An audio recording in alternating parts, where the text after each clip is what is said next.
YouTube banners are crucial to your channel growth, and most creators don't even realize it. It's not just about making it look fancy, it's a hidden tool that can either convert viewers into subscribers instantly or silently cost you your growth. So how can you design a banner that grabs attention and keeps it? And why is this so important for your success on YouTube? Before making a design, you need to understand that fact. Your banner is not just a decoration and something you should just throw on the second you make a channel. It can be a strategic tool. Think about it.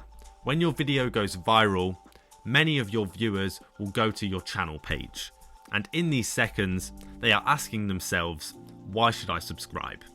What will I receive if I do so? This is why your banner should immediately tell new viewers what your channel's about and what content they can expect. I'll show you a great way to do that in a minute. But first, you need to make sure that your banner design is enticing, because if it's dull, all the other tips won't work. Think of it like a thumbnail, but for your whole channel. Where you design your banner is up to you. I personally use Photoshop, but you can also design this on an online free tool called Canva.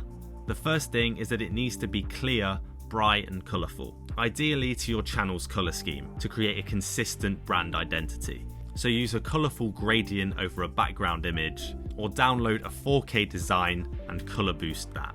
Then make sure you use a big bold text in a contrasting colour that stands out.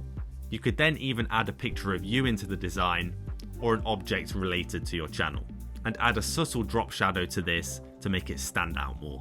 Or you could do what I've seen some people doing, is just use a before and an after image on your banner to show the viewer what journey they can go on with you. It goes without saying, but your banner design needs to be high quality, because if it's low resolution and blurry, how does that reflect on your channel? That you cut corners.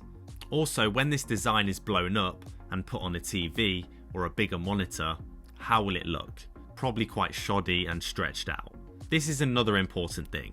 It should fit perfectly on every device and be made to the perfect dimensions so that every viewer sees it the same. A very easy way to do this is to download this image and layer it over your design. Then make sure that everything important like text, logos and objects are all in this section here. Speaking of text, let's go into how you can convince your ideal viewers to subscribe. As I mentioned earlier, you need to sell your channel attractively but realistically. One of the best ways to do this is by putting a short slogan on your banner. A slogan that will tell your viewers exactly what you're going to provide and what they'll get from watching your content. The more specific this is, the better. You are leaving subscribers on the table if you're not doing this, and you're letting your viewers wander off, or even getting the wrong people to subscribe that won't watch your future videos. For example, for my channel on improving your YouTube videos, something along the lines of what you see here works well. But if I just said media content or just put the picture of me, it doesn't set the niche of audience that I want to build. The thing is, once you've spent some time designing and perfecting your banner, it's done. You never have to touch it again unless you change niche or just want to freshen up. So do it right now and you won't have to worry about it again.